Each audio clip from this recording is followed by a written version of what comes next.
Bienvenue dans votre chaîne Info Flash. Ici, vous retrouverez toutes les informations hebdomadaires telles que les news, le sport, la musique, la politique et bien d'autres. Bon visionnage et n'oubliez pas de vous abonner.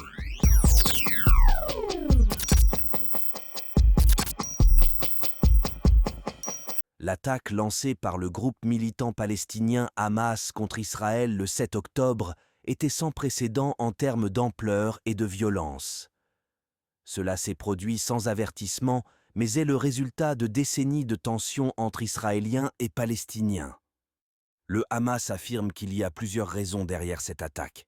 La bande de Gaza est un territoire de 41 km de long et 10 km de large situé entre Israël, l'Égypte et la mer Méditerranée. Elle abrite environ 2,3 millions d'habitants et présente l'une des densités de population les plus élevées au monde.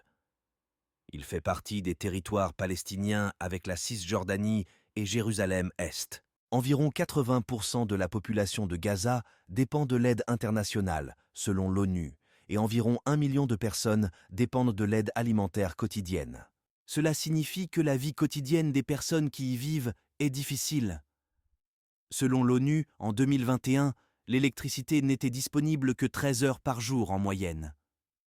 L'Organisation mondiale de la santé affirme qu'une personne a besoin de 100 litres d'eau par jour pour boire, se laver, cuisiner et se laver. À Gaza, la consommation moyenne est d'environ 80 litres. Depuis qu'Israël a occupé les territoires après la guerre de 1967, le nombre de colonies juives, principalement en Cisjordanie, n'a cessé d'augmenter. L'ONU estime qu'environ 700 000 juifs vivaient dans la région occupée en 2022. L'ONU et la plupart des pays considèrent les colonies comme illégales au regard du droit international, bien qu'Israël ne soit pas d'accord.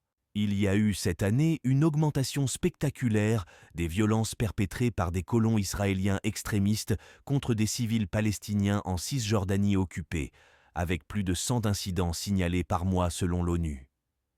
Il prévient que quelques 400 personnes ont été chassées de leurs terres depuis début 2022. Les Gazaouis pris au piège de la deuxième phase de la guerre entre le Hamas et Israël. Les 2,3 millions d'habitants de l'enclave subissent des bombardements d'une ampleur inédite. Des hôpitaux auraient reçu l'ordre d'évacuer avant des frappes. Face au Hamas, Israël lance la deuxième étape de la guerre. Le pilonnage de la bande de Gaza s'est encore intensifié ce samedi et les opérations terrestres se sont élargies.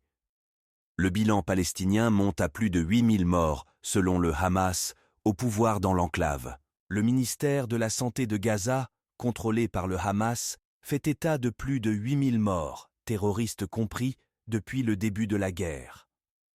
Le président américain Joe Biden a mis en doute l'exactitude de ces chiffres, bien qu'un organe des Nations Unies les ait jugés crédibles.